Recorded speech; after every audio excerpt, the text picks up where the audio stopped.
Je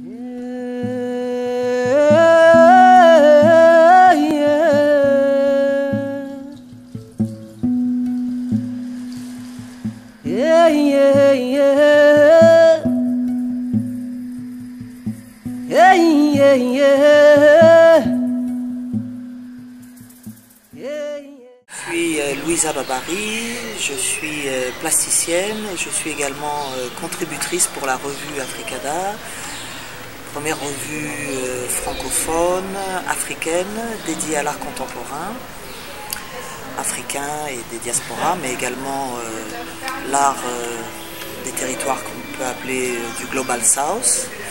Et nous sommes donc invités aujourd'hui par Koyoko et l'équipe de Raw Material à produire un événement carte blanche dédié à notre dernier numéro de la revue intitulée Politics of Sound. Et cette carte blanche donc se déroule dans le nouveau lieu de Raw Material pendant la Biennale de Dakar. Moi, mon nom c'est Célio Paillard et je suis artiste-chercheur. C'est-à-dire que j'ai une démarche d'artiste plasticien où pour le coup je travaille beaucoup avec du son mais également avec d'autres médias, notamment du texte, et je suis par ailleurs chercheur en esthétique. Donc j'écris des textes, je participe à des colloques, des choses comme ça. Et donc on travaille ensemble avec Louisa depuis quelques temps, et on a notamment réalisé une vidéo sonore ensemble qui s'appelle Corps à Corps, qui a une déclinaison en anglais qui s'appelle Close Combat, et qui est une vidéo sonore à partir d'un texte écrit par Selwa Luz-Bulbina sur Frantz Fanon. Et il s'agit d'une lecture performée de ce texte. Et donc je suis venu ici avec Africada, avec d'autres artistes qui ont intervenu dans ce numéro Politics of Sound, Politics of Sound, et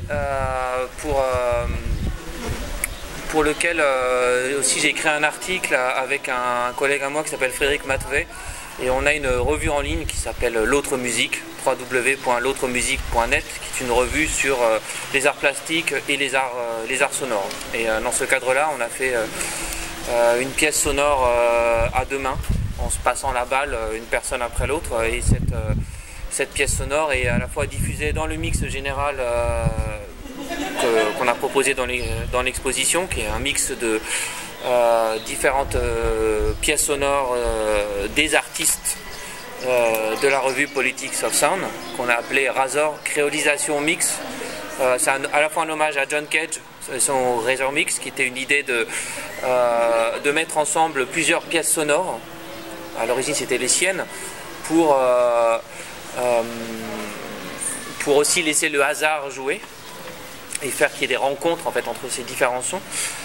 D'où aussi l'idée de créolisation en rapport avec Édouard Glissant, et cette idée que différentes choses mises ensemble peuvent produire quelque chose qui n'est pas une synthèse, qui n'est pas un métissage, mais qui est une créolisation, c'est-à-dire qu'il y a du nouveau qui se crée à partir de ces rencontres. Donc ça c'était une façon c'est une des pièces, et il y a une autre pièce qui est ce disque vinyle sur lequel il y a un certain nombre de morceaux, et là qu'on peut écouter morceau après morceau avec des écouteurs. Et donc là pour ça il y a cette pièce là, donc le son des pièces dont je vous parlais tout à l'heure, Corps à Corps ou Close Combat, et le son de cette pièce que j'ai fait avec Frédéric Matveet.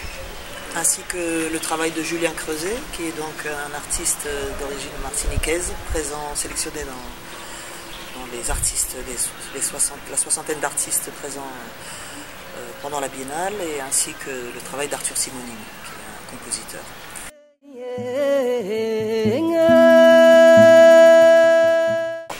Ce qui est très intéressant avec cette revue, c'est que cette revue, c'est une initiative du continent africain et notamment du Sénégal, puisque cette revue, elle a été initiée tout d'abord par Carole Diop, qui a eu l'idée de monter une plateforme dédiée à l'art contemporain africain, en sachant que à cette période de création de la revue, c'est-à-dire il y a déjà quelques années, il y avait une absence de production critique sur le continent, ou en tous les cas une mauvaise visibilité.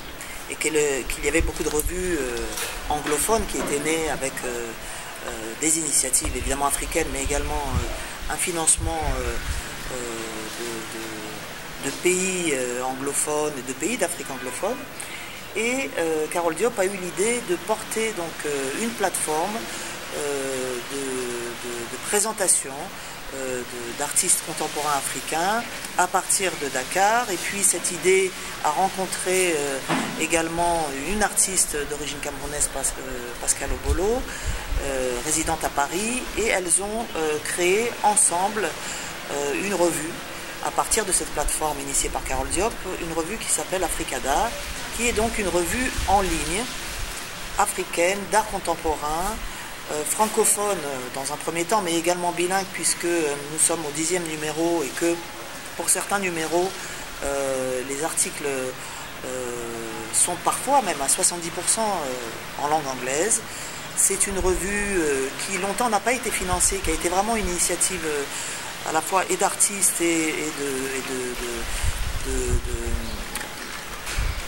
d'intervenants du milieu universitaire qui ont tout de suite compris l'importance d'avoir une plateforme de réflexion avec les artistes, une plateforme de réflexion critique avec laquelle on puisse penser à la fois l'émergence d'une nouvelle scène artistique africaine.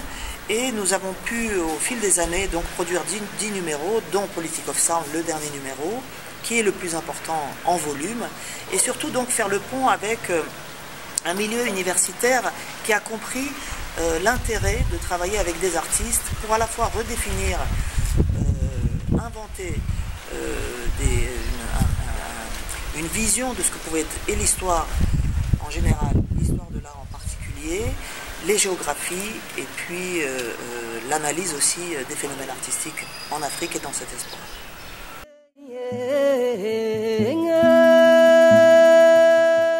Alors, la Biennale de Dakar, pour nous, comme je le disais tout à l'heure à des acteurs de l'université américaine, c'est un moment de célébration. Il faut le voir comme ça, et je pense que c'est en phase avec la thématique qu'a mis en place Simon Djamil. Pour nous, c'est une célébration, c'est la joie de voir toute cette production mise en place dans une biennale qui est le premier pour nous événement d'art contemporain en Afrique et qui a une place très chère dans notre cœur, et nous sommes là toujours pour à la fois contribuer au phénomène dynamique que cette biennale crée, avec les difficultés évidemment que tout le monde connaît aujourd'hui, qui sont des difficultés de mise en place financière et politique. C'est un moment de célébration, c'est un moment aussi pour nous de dire que les artistes du continent africain sont là, qu'ils vont surprendre aussi le marché de l'art en général, et qu'ils sont là pour apporter, sans forcément être invités à la table du marché, pour apporter leur pratique et leur volonté aussi d'influer aussi sur un concert de pratique mondiale. Car évidemment, donc, nous sommes dans une ère globale. Il faut savoir aussi que cette globalisation a été permise aussi par une ère postcoloniale, et que sans cette ère postcoloniale et sans ce questionnement-là, il n'y aurait pas eu cette globalisation. Donc il faut dire aussi que la Biennale est là pour initier une dynamique artistique, une dynamique de marché aussi, et mettre un certain nombre de gens à une table commune. Et pour nous, c'est un moment de célébration et un moment très important où nous voulons être plus à Dakar qu'ailleurs.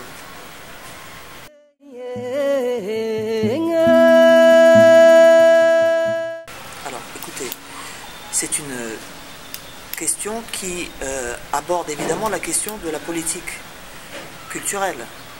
Je ne suis pas en mesure de répondre à cette question. Moi, ce que je pense, et en étant avec beaucoup de chance au sein d'Euromatériel, c'est de voir qu'il y a une initiative aussi africaine de gens comme Koyoko et comme d'autres lieux qui sont là pour insuffler une dynamique qui est extra-étatique, ou en tous les cas en dehors d'une politique culturelle de l'État dans ces pays-là.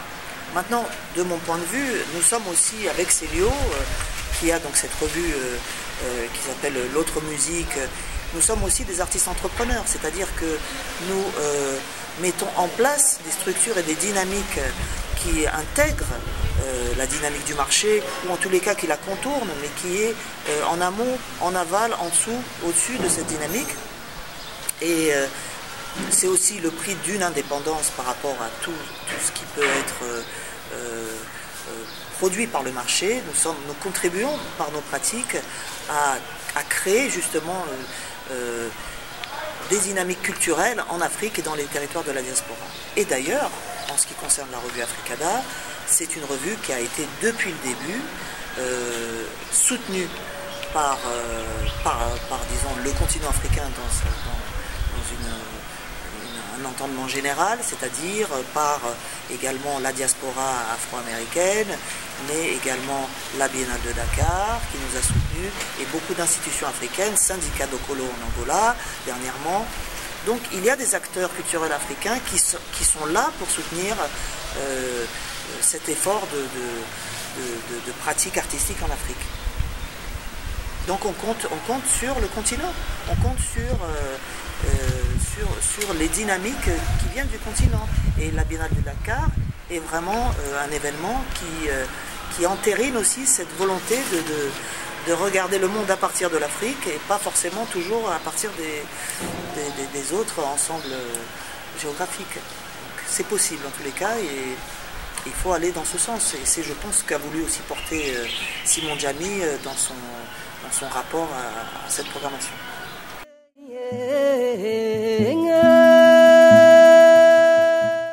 Les pouvoirs publics ont un rôle à jouer dans cette dynamisation. On passe par évidemment l'éducation à l'art dans les écoles. Il y a beaucoup d'outils, si vous voulez, de fidéliser un public par rapport à l'art contemporain. Moi, je suis persuadé que l'éducation à l'art, c'est aussi, ce n'est pas seulement une question de formation, c'est une question d'un rapport direct à l'art. Car je pense que pour avoir travaillé sur des programmes de médiation culturelle avec les enfants, qu'il n'est pas toujours besoin d'expliquer ou d'être dans une intermédiation entre le jeune public et l'art.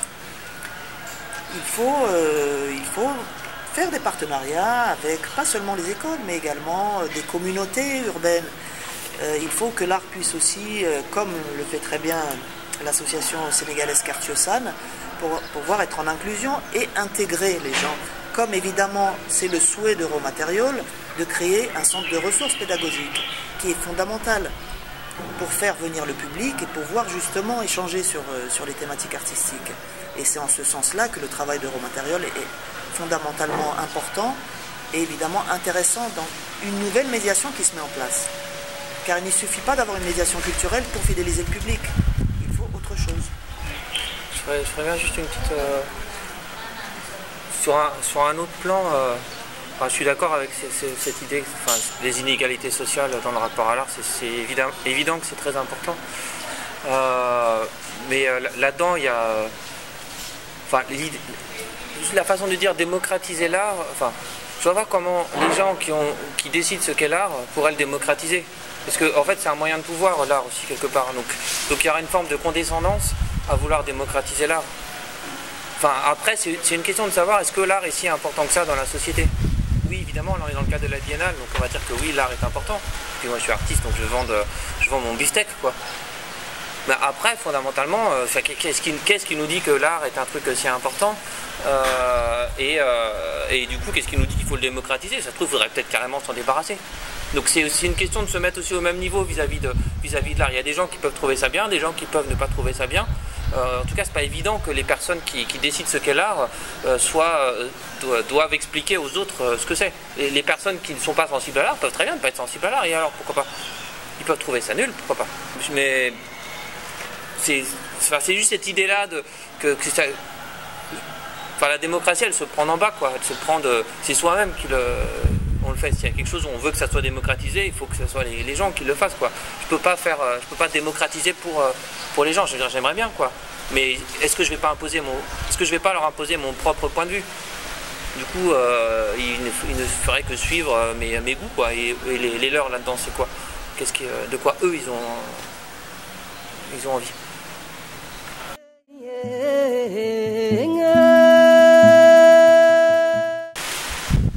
il y a des capitales économiques de l'art, hein, on le sait bien.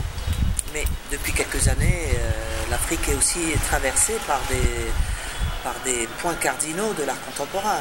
On le voit avec Dakar, qui est une plateforme aussi pour les artistes africains, pour avoir une exposition, une visibilité, et puis également développer des projets en collaboration avec des institutions africaines et des institutions extra-continentales.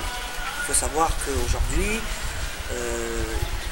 une ville comme Johannesburg est aussi un catalyseur et financier et artistique très important qui décentre aussi le rapport que les artistes africains ont à l'art global et l'art mondialisé. Alors, quels sont ces financements, comment ça se passe? En tous les cas, on sait qu'aujourd'hui, Johannesburg non seulement a une scène artistique très très importante, mais également des fondations investissent. L'Angola est aussi également une plateforme de développement économique pour les artistes africains contemporains. D'autres lieux, le Maroc aujourd'hui aussi met en place, et on l'a vu, puisque c'est un partenaire qui devient de plus en plus important avec la Biennale, ce sont aussi des acteurs très forts du développement économique, artistique en Afrique. Mais évidemment, il y a des logiques de marché, et l'Europe, les États-Unis restent encore évidemment des piliers de financement, on le sait très bien. Maintenant, il y a le secteur privé, le secteur public, c'est toujours, il y a des initiatives qui sont des initiatives entrepreneuriales du domaine privé, qui sont peut-être moins centrées géographiquement, et puis il y a les politiques culturelles étatiques, et ça, c'est une autre question. Donc je pense que, comme l'art est aujourd'hui dans une bulle, c'est un secteur extrêmement porteur, toujours en expansion, on l'a vu avec les foires, et puis la spéculation financière autour et des œuvres et des artistes. Je pense que ça reste quand même un domaine qui est de plus en plus financé, avec des interlocuteurs financiers de plus en plus forts. Ok, une dernière.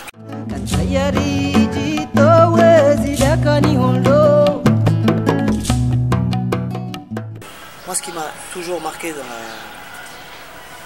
Biennale de Dakar, c'est la qualité de la production artistique. Qualité de la production artistique, inventivité, la richesse des lieux d'exposition, car évidemment, exposer une œuvre à l'ancien palais de justice n'a pas la même ni destination, comment dire, n'a pas le même effet de contexte que d'exposer dans une salle blanche, un white cube comme on l'appelle. Et c'est vrai que quand on voit la magnificence qu'offre le lieu d'exposition le lieu de l'exposition internationale et puis d'autres lieux, ça donne beaucoup de sens aussi de pouvoir créer soit in situ les œuvres, dans tous les cas les inscrire dans une architecture bien spécifique à la ville de Dakar. Donc je dirais oui, qualité, inventivité, célébration aussi des pratiques, richesse, qualité du discours, qualité de l'interlocution, des échanges aussi pendant cette semaine professionnelle, et puis j'espère avec le public plus tard. Merci. Alors, en fait, moi je vais dire un petit peu comme Louisa.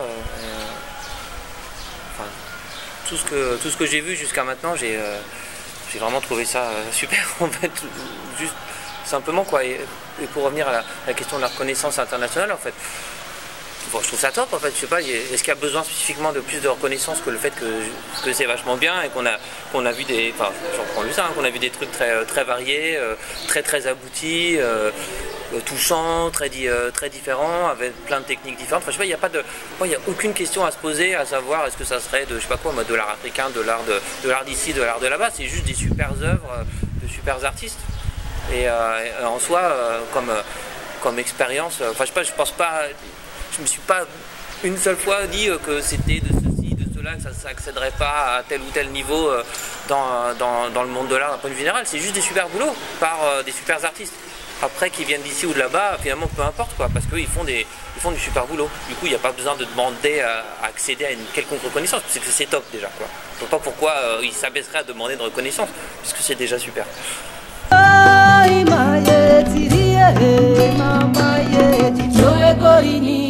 udafie za haki